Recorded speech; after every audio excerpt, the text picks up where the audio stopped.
Because you might not be so sure because the clients, those other three. Good afternoon, everyone. How was everybody today? Good. Let me give you a quick introduction about myself. My name's Dr. Arland. I practice in the Clear Lake area. And anybody on a mouse? The stuff in the bottom there. I was gonna try to get It's that. in that pull-out drawer. My main practice is over in Clear Lake, and I also practice in the Bel Air area, and it's a wellness-based practice. Both practices are wellness-based. And what we do in our practices is patients come to us and they have chronic health complaints, they have aches and pains, or some type of symptom that traditional medicine hasn't generally been able to give them a resolution for.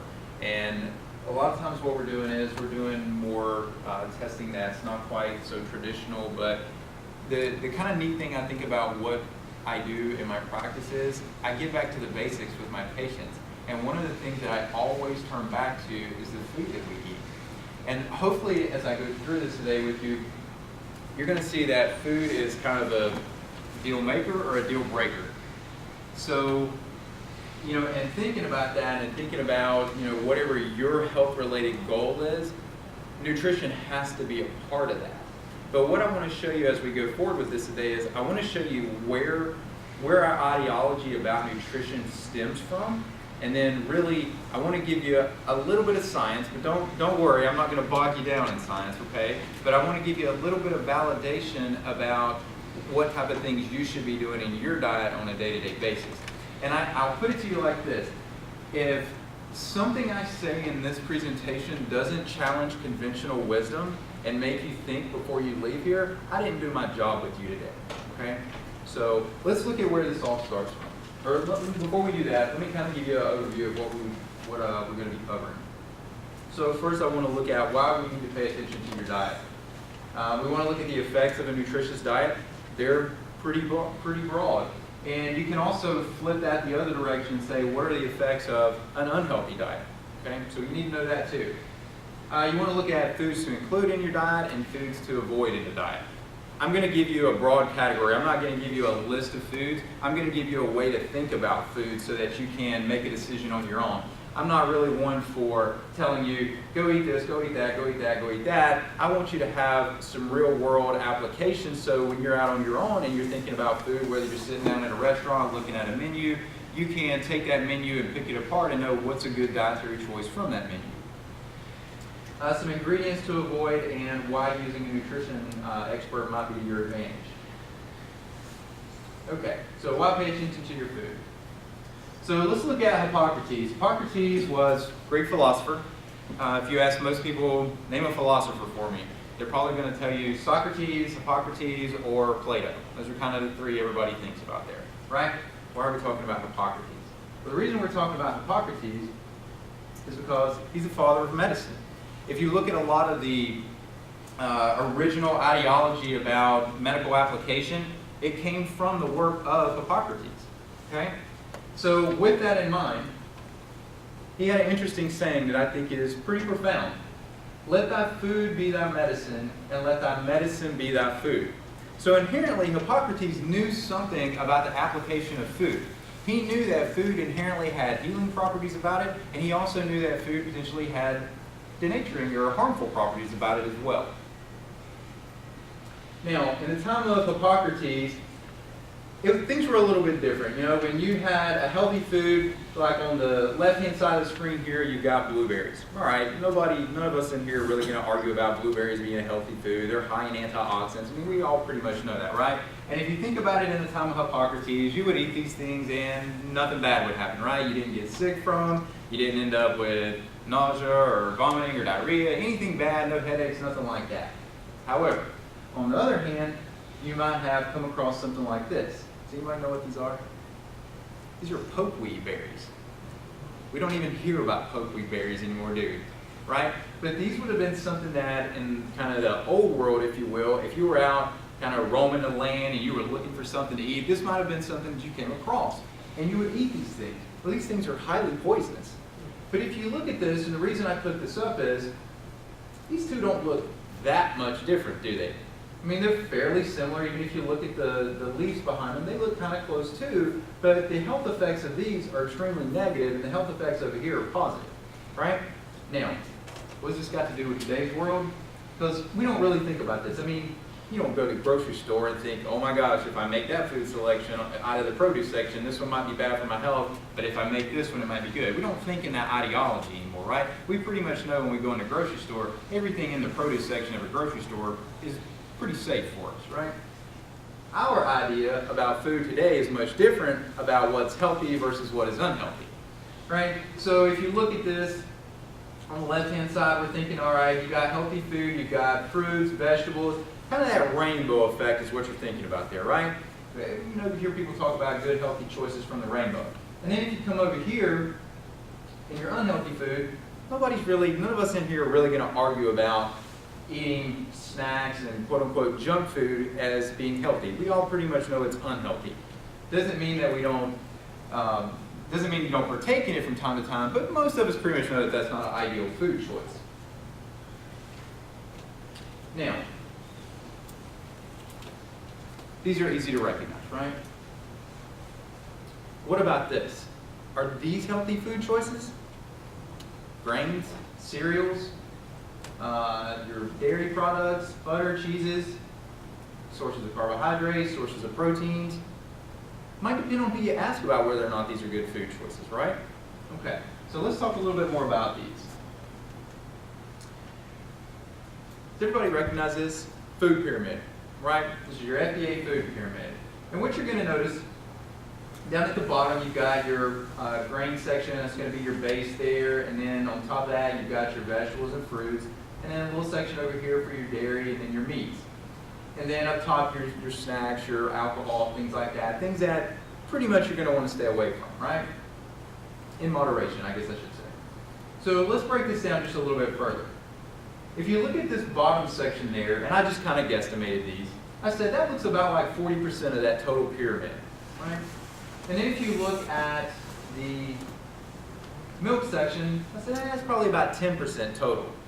So really what we're thinking about, if you're looking at this from what is traditional ideology about food, thinking food guide pyramid basics here, basically half of the food, half of your diet should come from dairy and grains, right? Okay. Let's take each one of these individually here. So this is a story we hear, and I'm just going to read this real quick to you just so you can kind of get the full effect on this. Superman, milk mustache, and you guys have seen 100 different TV characters and celebrities fitting this imagery. But super, that's how milk makes you feel. The calcium helps bones grow strong to even help you fight kryptonite and have bones of steel. You got milk, right? So, you look at that and you think, hey, I should be drinking milk, right? I want good healthy bones. I want to have a good source of calcium in my diet. I probably can get good proteins, a little bit of fat in my diet from it. Maybe milk's not such a bad thing, right? Let's look a little deeper. What is the role of milk? This is the same milk we drink, right? You've got a calf here suckling from its mother, all right? And if you look at what the effects are going to be of that milk on the calf, it's to increase the weight of the calf. It's to get it to a point to where it can sustain on its own, right? And this is not something that is just related to cows. In fact, pretty much all mammals are this way, including humans. So the baby animals are really suckling at the mother and drinking that milk to increase growth, right? So let's look at this a little bit. You're going to think about high glycemic load. Has anybody heard about the glycemic index? Glycemic index, let me just kind of give you a quick, for those of you that are not familiar with, let me kind of give you a quick background on it. The glycemic index is a scale that goes from 1 to 100. And the lower you are on that scale, when you eat a sugar, it has less effect in your body. It doesn't cause a lot of stimulation down on insulin down here. We'll talk about the impact of that and the importance of that in a minute. But it doesn't cause a lot of impact on insulin. However, if you eat something that's higher on that scale, then it's going to cause higher, closer towards 100. The further up you go on the scale, the more impact you're going to get and the more stimulation you're going to get from insulin. Okay? So what this is looking at is this glycemic load looks at a combination of how fast your food causes an insulin secretion, but also how much of that food that you take in. So let me give you an example. If you eat a piece of white bread is extremely high on the glycemic index. So it's going to cause some stimulation of insulin. If you eat 5 pieces of white bread, not only did you eat something high on that index, but you also ate a reasonable amount of it. So now there's more stimulation on your pancreas to produce more insulin. Okay? And again, I'm going to tell you why this is important in a minute. But we're talking about dairy for the moment here. And this is the rest of the story you need to know about this. Dairy is made up of 2 proteins. It's made up of whey protein and casein. Now, how many of you have worked out or have friends, family, or whatnot that works out? Young teenage guys are really into this, into their whey protein post-workout, right? Okay, so let's look at what that whey protein does.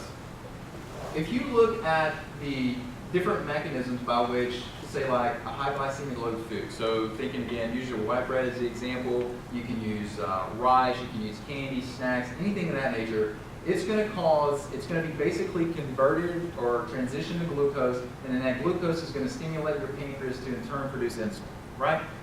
Going back to whey protein, that's one mechanism. Look at this. Whey protein can increase insulin secretion through the production of leucine or through the availability of leucine. It can produce it through a secondary pathway. It can produce it through tryptophan and prolactin, a brain hormone. It can produce it through growth hormone, and it can produce it through insulin-like growth factor 1. So think about it this way. Here's the point I'm trying to make to you on this.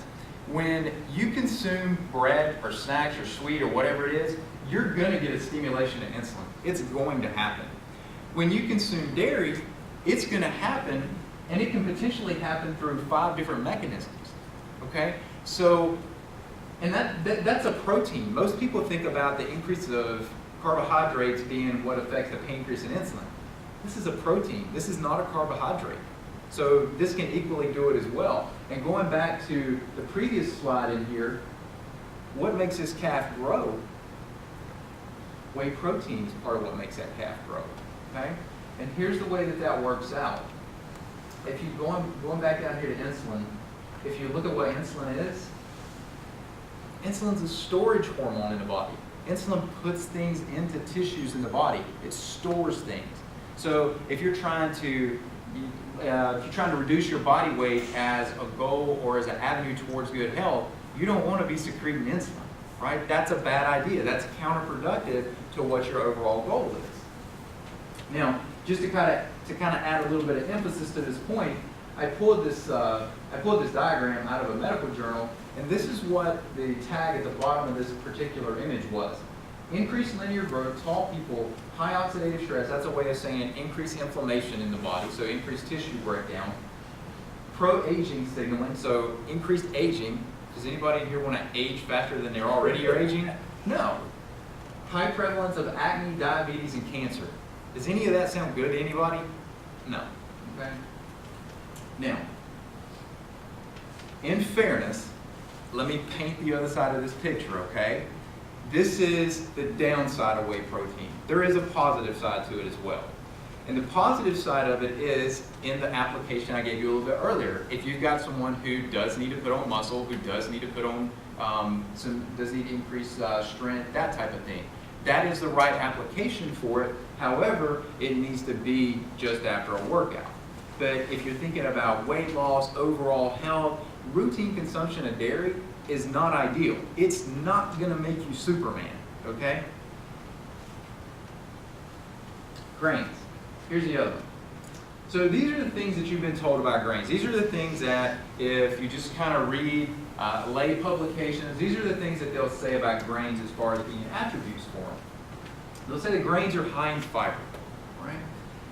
And really, if you look at that, grains, you can break it down into 2 categories. If you look at your refined grains, they're definitely not high in fiber, right? You have to get into the conversation about whole grains to have any real talk about fiber there. But if you look at grains, if you look at those grains, those whole grains, and you compare the amount of fiber in those compared to the amount of carbohydrate, there's a much higher amount of carbohydrate compared to the amount of fiber in there.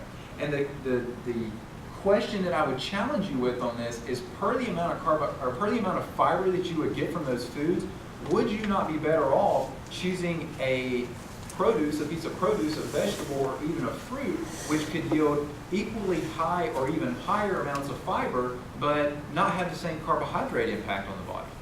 All right? And we're going to look at some examples of this. We've been told that grains are a good source of nutrients, so you get some nutrients with those whole grains, right? Well, most grains actually have a pretty low nutrient level in them. The next slide is going to show you some labels and examples of that, and you'll see where that's the case. One of the things that you don't ever hear about grains and the nutrient content in them is that when you're consuming grains, to be able to break those grains down and digest them and utilize them on a daily basis and process them through your body, you actually end up with a higher utilization of your nutrients, your B vitamins, your minerals, than you're actually gleaning from that food itself. So you actually end up with a net negative when you're frequently consuming these things. None of us want to have nutrient deficiencies when we're running around. We don't want B12 and B6 and B5 deficiencies. Those are what are helping us produce energy. We want to be energetic, right? Interactive. And it's part of a healthy diet. I would argue that it promotes a diet that promotes chronic disease. And I'll show you some correlations here to validate that point. As promised, here's two examples of things that are pretty heavy carbohydrates, even whole grains. This, the label on the left here, this is looking at a cup of pasta. And the label on the right is looking at half a piece of bread. So it's a half a piece of whole wheat bread. And if you look at this, let's look at two sections here. You'll see your total carbohydrates. See how much carbohydrates you have in this pasta? 34 grams compared to 3 grams of fat. And then compared to 6 grams of protein and 3 grams of dietary fiber. That's a pretty big discrepancy. I mean, even if you add all that together, you've got 12, right? And these, the fats, the fiber, and the protein, that slows down the rate at which things leave your stomach, so it keeps you full longer. Versus carbohydrates leave your stomach fairly fast, so you're gonna eat them, and you're gonna turn around and be hungry again, right? But that's not really ideal. We want to be satiated. We want to be able to maintain that, not necessarily an overly full feeling, but we want to be able to maintain that satisfied feeling. And then if you look at the bread, this one's an even bigger discrepancy here. You've got 19 grams for 0.5 grams of fat. So for every gram of fat, you've roughly got 38 grams of carbohydrate there. That's a pretty big carbohydrate load on your body to try to deal with. Your pancreas over time is going to feel that because it's going to keep producing insulin to deal with this. And again, what does insulin do? Insulin shoves things into cells to store it. Let's go one step further with this. Remember on that last slide, I said that the common ideology about even your whole grains is that whole grains are nutrient-dense foods. Well, these are whole grain options. And these percentages down here are set for the recommended daily allowance, your RDAs. And RDAs are overall set low anyway. The RDA levels, if you were trying to sustain on all of our activity levels day in and day out on RDA levels, we would all be pretty fatigued pretty quickly doing that. But look at this, with the RDA percentages, your whole grains, as it relates to vitamin A, a whopping 6%, right? Same thing with your calcium at 2%, iron. I mean, you guys can see how low these are. And then if you get over here into your breads, I mean, you're down to vitamin C, vitamin A, and calcium. There's none in there. So how good can that be for you as far as building nutrient levels back up? And again, this is the way I think about things like this vitamin A, calcium, iron, these types of nutrients. Think about these as being your metabolic spark plug. I do nutrient testing in my practice. We do blood levels on different vitamins and minerals and metabolites and antioxidants and whatnot. And these things, like the spark plugs in your car for the motor, right? If that spark doesn't hit from the spark plug, the motor doesn't fire, it doesn't work, right? Same thing with the body and these nutrients. If you don't have these nutrients in place in adequate quantities, your ability to fire your metabolic engine to get your motor running, whether that means mental function, activity level, whatever it is, it's not going to happen. It's just These things are what the body depends on to make energy on a day-to-day basis. Now, let's put these sizes in proportion to what we're exposed to on a daily basis. So, again, I gave you on that previous slide, I gave you a cup of pasta as our size and a half a slice of bread. So, if you look at this, for whatever reason, I was thinking, you know, if you ever go to some of the name chain Italian restaurants and you look at when they bring out a bowl of pasta, does it look anything remotely close to that? No. It looks like this, right? I mean, you could hold it in both hands, right? So, you know, if you think about that amount, I think on the last slide is what, 34 grams of carbohydrates, and that's 34 grams of carbohydrates right there. Okay? So you can just imagine how much is in a big bowl like that. And then if you've got half a slice of bread, that half a slice of bread, I mean, not many people are eating half a slice of bread at a time, right? I mean, you think, you know, your average sandwich, you got 4 of these in your average sandwich, right? So that starts to add up pretty quick. Now, I mentioned that I was going to show you a correlation between chronic disease. Well, if you look at this, this is a diagram showing the increased prevalence of diabetes from 1980 over to 2010. And you'll notice that there's a slow, steady increase, steady, and now it's almost starting to turn exponential here. And the trend on this is that it's going to keep going this way. And if you, just to kind of give you some ideology to match this with, there's some statisticians out there now that are saying that by 2020, that diabetes alone and the healthcare costs that are incurred from dealing with diabetes alone, not any other chronic disease state, is enough to bankrupt the United States. That in and of itself states a problem, right? And I mean, you know, that's still theoretical to some degree. These numbers are not theoretical. These are absolutely the case right now. And if you look at this, you've basically got, if you look at the numbers, we're basically at about 30 million diagnosed cases of diabetes in the United States. That doesn't account for anything that falls into undiagnosed category, which is probably close to half that number again. That's a substantial portion of our population, right? And why is it this way? It goes back to what we're using as our mindset for what an ideal diet should be, right? We just talked about looking at these grains, what the carbohydrate load on these grains. You guys have probably heard about the big term out there now is gluten, right? Have y'all heard? Okay. I didn't touch on any of that stuff, right? That's a whole other animal that comes into play with the problems in this section, right? And it equally exacerbates all these blood sugar problems. And then if you get into milk, we talked about why milk is a problem, right? It's got the whey proteins in there, stimulates growth, stimulates storage. So that's not really ideal either. So this is why you've got a correlation, a parallel there. There's so much of a correlation on this that there's even books being written about this stuff now. And this is a very interesting one if you guys just want to kind of a laid back, relaxed read that kind of educate yourself on some of this stuff.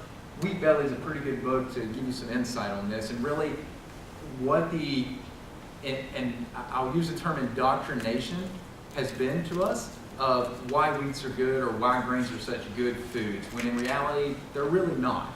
Okay? So that's a good read if you're interested in that. Now, you'll notice through none of this conversation so far, kind of thinking back with our theme, kind of as our background theme being weight loss here, you'll notice in none of this conversation have I brought up anything about calories, right? Why is that? Calories don't matter. And the reason calories don't matter is because if you're assuming that 100 calories from a carbohydrate is going to have the same impact as 100 calories from a fat or from a protein, it's a misconception, right? And why is that? Well, going back to the examples we looked at with the grains or with the pasta and with the bread, that 100 calories in those foods is going to stimulate insulin. If you look at your average protein, not dairy, but if you're looking at, say, beef, chicken, turkey, fish, wild game, any of those other more common eggs, protein sources, those are going to have a much different effect. It actually takes a reasonable amount of energy to break those foods down. So you're actually using more energy to break those foods down than you're actually getting from that food. Okay? So what's the other portion of this? It's the hormones. when you consume the grains, you're going to get an increase in insulin. There's some other hormones that kick in there as well, but the insulin's a big one we talk about with this. When you're consuming things like your fats have cholesterol. Your animal-based fats have cholesterol in them. Well, we need cholesterol to help us make, for us men, we need it for our testosterone. Do any of you men want to run around without testosterone? Any takers? None of us, right? Okay. Ladies, you're not off the hook. Do any of you ladies want to run around without estrogen or progesterone? No. That's what makes you female, right? Female, just to show you the importance of this, female brains are dependent on estrogen. What gives you your drive, your want to do things as a female is dependent on estrogen. For us as males, what gives us our drive is testosterone. So it's not just about sexual function, it's about the need for those hormones to allow us to do what we do on a day-to-day basis to keep us active and motivated. That all comes from cholesterol, and those comes from fat in the diet. The proteins in the diet, proteins are going to help you make things like thyroid hormone, growth hormone. Thyroid hormone is going to be what's utilized as your metabolism hormone. It's going to be what helps speed up or slow down your metabolism. Growth hormone, that's what we think about as our anti-aging hormone. It helps us burn fat and build muscle. Those all sound like pretty good things, right? So we want those proteins, we want to be able to build that. And that comes from proteins in the diet. Now, I've kind of beat on insulin a little bit here, right? And for good reason. Because an increase in insulin increases inflammation in the body. And not that any of you guys really care to go do this, but if you go look in journal articles and medical journal articles and look at what correlations they make about inflammation and chronic disease, you cannot read anything about a chronic disease and not read about inflammation as being part of the process of what they're talking about. So if you're not controlling this, your body is aging at a faster rate. And I always think about it in these terms. Inflammation is just the body breaking itself down. It is the opposite of healing. You're breaking and tearing your body down at a faster rate than it's building itself back up, right? So if you think about that, your cardiovascular disease breaking down the cardiovascular system, Alzheimer's breaking down the neurological tissue. Yes. An interesting point that is, this is something that it's probably still going to take it a few years to emerge within the public, but they're actually starting to call Alzheimer's now type 3 diabetes because there's such a strong correlation with increases in insulin causing neurological tissue damage. Just ask yourself or ask one of your coworkers, how's your memory? Is your memory as good as it was a year ago, 2 years ago, 5 years ago? And see how you answer that question. And that may take you back to thinking about the effects of inflammation. And these other chronic diseases in here are just as equally relevant. They're all tied back into this inflammatory process. Now, this is an example of the effects of fat, or the effects of inflammation on fat. So if you start down here on the left-hand side, you're going to have just kind of your normal run-of-the-mill fat cell that we all have that, we've got kind of all over our body.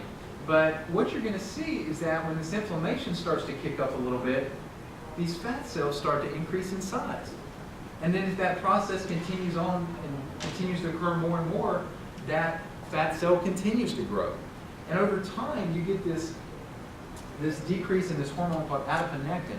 And the reason adiponectin is important is it's a hormone produced by your fat that tells your body, if you've got excess glucose floating around in your blood, I need to get that out of your blood and put it in your fat tissue, because glucose and insulin running around in your blood is a pretty bad deal. It's going to drive this inflammatory process. We want to offset that. We don't want that occurring. But if you're thinking about this from a purely aesthetic viewpoint, not even thinking about long-term health, you ever hear somebody that changes their diet pretty quick and they drop 10 pounds just like that? The reason that they do that is because if they've done the right dietary change, they significantly drop their inflammatory load, and this whole process that keeps causing these fat cells to get bigger and bigger and bigger and bigger starts to reverse itself, and they start decreasing in size. They get a little smaller, a little smaller, a little smaller. Okay? Until you get back to the ideal size for fat tissue. Now, does everybody want to go have a piece of cake? Not so much, right? Okay. So now we need to look at, that's what we don't want to do. So that's great to know what we don't want to do, but what about what we do need to do? So let's think about the foods to consume here. And what we're going to look at here is the paleo diet. And the paleo diet, the way I think about the paleo diet is, it's just common sense eating is all it comes back down to, right? It's eating what we have sustained off of for thousands of years. And I'll paint that picture for you here. So if you look at the eating pattern that man has survived on for the last several thousand years, it's the paleo diet. Did we have refined grains? Did we have dairy farms? Did we have vast, luscious fields of flowing amber waves of grain? No, we didn't have any of that. Our forefathers didn't have that stuff. So they didn't have readily available access to grains the way we think about it, or dairy the way that we think about it. It's a diet of real foods as they're found in their unadulterated forms. I dare you to walk outside of the produce section and the meat counter, and apart from the eggs in a grocery store, and find me a food that has not been manipulated in some form or fashion. You can't, right? Even if you go to the grocery stores across the city that are quote-unquote the healthy grocery stores, you're still running into the same scenario. Even the organic boxed foods are still boxed organic processed foods. It's a diet that has provided nourishment for mankind for centuries. So if you look at the progression, I gave you that progression of diabetes, and you saw just since 1980, you saw where there's just been this dramatic jump in the last 30 years, right? So we've seen a staggering increase in the number of chronic diseases. Prior to, and that's, the reason that's important is if you think about what the primary cause of death in the United States, and actually for the most of the developed world, the primary cause of death is some chronic disease. If you get outside of industrialized nations and you go back into uncivilized or third world nations still, the primary causes of death are infection or disease, some type of disease state, like an infectious state, right? So it's a much different paradigm, and it was the same ideology in the United States prior to 1900. You were more likely to die of an infection than you were ever thinking about dying of a heart attack, right? So something has dramatically changed here, and the biggest corollary to that is our food. Now, you can think about the paleo theory as being the hunter-gatherer theory on this. So it goes by a lot of names: paleo diet, hunter-gatherer diet. There's any number of these. But if you think about what the real differences in some of the ideology, even of the more agrarian type styles of living compared to in the past, compared to now, in the past there were small plots of land, as opposed to now where you've got these huge plots of land, huge fields where you've got to have a combine to go out and harvest that grain, right? You've got to have the machinery to do it. There was no machinery in the past. So you wanted something that would have a high yield per the amount of effort that you put into it, and that would keep yielding. If you look at growing wheat, once wheat yields and it turns brown, and I'm just picking on wheat, you could pick on corn or any other grain in this manner, once it turns brown, it's yielded what it's going to yield. There's not going to be any more to it. As opposed to, you can use the blueberry bush I put up earlier. That blueberry bush, when it yields blueberries, after you've picked those, it's going to yield more blueberries. Or let's say a zucchini bush. You can pick zucchinis off of it, and it's going to yield more zucchini, right? So it keeps yielding. So it makes more sense from an ancestral point of view to consume foods, or to be planting foods that are going to keep yielding produce for you, so you can keep eating. That's not what we do today. And then in the past, you had a variety of foods. If you think about you were living off the land, you ate what you came in contact with, right? Good, bad, or indifferent, that's what you had available to you. If you look at our diets today, they're pretty monotonous. Just ask yourself, how many of you eat the same thing 5 out of 7 days for breakfast every morning? Or for lunch? How many of you eat the same consistent, typical lunch day in and day out, right? It's pretty common. So here's the ideology that I think about with this to try to keep the mindset about it simple. My theory on this is, if you can, in theory, if you can kill it, catch it, pick it, or gather it, it's probably okay to eat, right? Because what if you take that and put it into real world application back into the grocery store today, where does that put you at?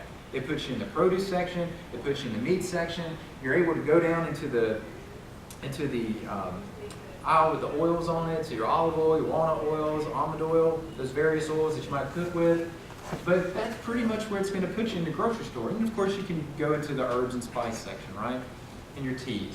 But this is kind of the general mindset. And you can even look at this when you're thinking about the menu and you're out eating. If you look at it and go, okay, that wouldn't be living. That wouldn't be something I would kill, catch, pick, or gather. I probably don't want to make that as a food choice, right? So this is a simple way you can think about what's a good dietary choice. And what that can kind of break down to look like, there's no set amount on here. There's no real percentages on this. You want to make sure you got your adequate meats and proteins in there, good vegetables, fruits, nuts, seeds, oils. I mean, things that you guys, if I ask you, are vegetables healthy foods? Everybody's going to tell me, yes, vegetables are healthy foods, right? But now you see why they are healthy foods, because they're having the ability to knock down that inflammation. Let me go one step further with you on this. Let's say I had a table here, and on that table I put a bunch of bananas, and over to the side of it I pour out a box of pasta on that. And that's the day, and in 30 days from now, we all come back, nobody's touched either one of these. What are they going to look like?